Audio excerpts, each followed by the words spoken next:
President Donald Trump says the U.S. will be slashing the number of American troops in Germany by nearly 10,000 from current levels of about 35,000. He tied the move to what he called Berlin's failure to meet its NATO spending commitments. The move has shaken the NATO military alliance and Germany, which serves as a base for many of the U.S. troops who deployed to Iraq and Afghanistan. For 70 years, tens of thousands of American troops have been stationed in Germany. For Europe, their presence at bases like Spangdahlem, a guarantor of peace. For the US, an expression of its military might. On Monday, Donald Trump confirmed he would be withdrawing almost 10,000 of them, leaving 25,000 behind.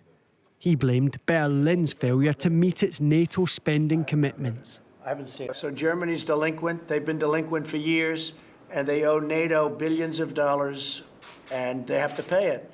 So we're protecting Germany, and they're delinquent. That doesn't make sense. The US military presence in Germany was originally a bulwark against the Soviet threat during the Cold War and continues to be a deterrent against potential Russian aggression. Trump's decision threatens to further strain the relationship between the two allies. Germany, since its sovereignty since 1990, is a very strong partner, and we would like to be handled also even-handed with the United States. This is not the way you treat your close partners. US presidents have long called for Germany to increase defence spending. But some suspect the latest decision is a reaction to German Chancellor Angela Merkel's refusal to attend a G7 summit that was to be hosted by the US president later this month. Donald Trump seems to see Angela Merkel, not anybody else, as his systemic rival. Therefore, personality does matter, but this is also part of a new neo-isolationist policy. So it's less about the individuals, although individuals do matter. It is about a new self-definition of what the American interest seems to be. It's not clear if Trump will be able to push through the troop withdrawal, which faces stiff opposition in Congress. Even members of his own party oppose the plan. Let's get more on this now with our chief political editor, Michelle Kufner. Good morning to you, Michelle. Has there been any German government reaction so far to this announcement?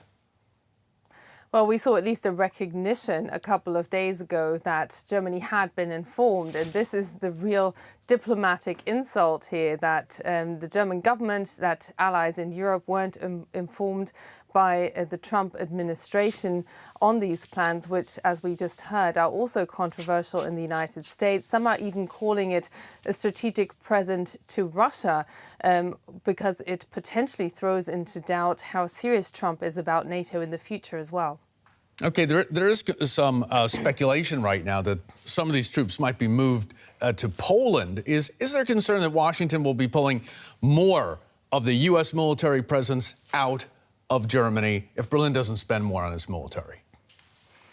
I think the concern about numbers isn't as large as the concern over symbolism right now, because clearly this is also a diplomatic reaction to Angela Merkel not just having cancelled plans for a G7 meeting that Trump wanted to physically call as well, but also we saw her last week in a video conference with China as relations there are getting more and more tense between Beijing and Washington. So there are also analysts who are concerned that shifting more troops in countries like Poland, which border Russia or the East certainly, would also be a provocation, and that could heat up tensions between Moscow and Washington. So there's a grave sense of concern that as Corona has shaken up the geopolitical scene here already, that tensions could be mounting and there could be more and more question marks over the bedrock of European security,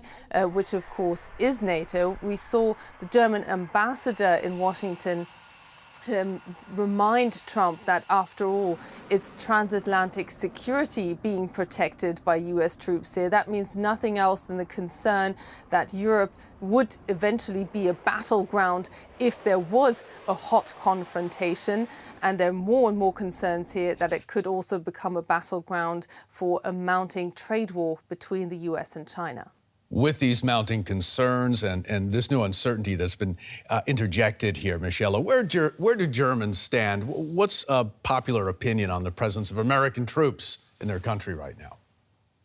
Well, popular opinion still is that the Americans are key allies, but certainly with Donald Trump as president, that overall support has been waning, and there are loud voices, not just from the left here, who are questioning how strong that relationship is in the future, not just now. Michelle, as ever, great to see you. Thanks for coming in this morning.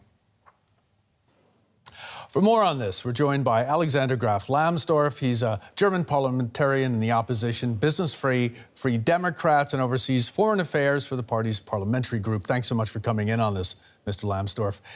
Your party is committed to strong U.S. ties. What does the withdrawal of about a third of America's 35,000 troops here say to you about the state of German-American relations?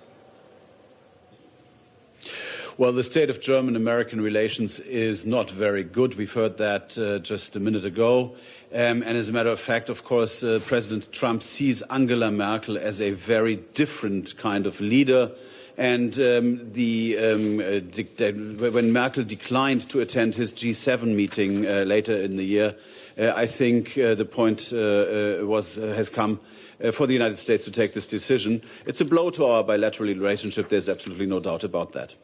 Okay, now you've criticized the Merkel administration's push for multilateralism to cope with unilateral American policy decisions like this one, with Washington not consulting Berlin on this move. Is Angela Merkel in the end right that Germany needs to look for new mutual defense arrangements?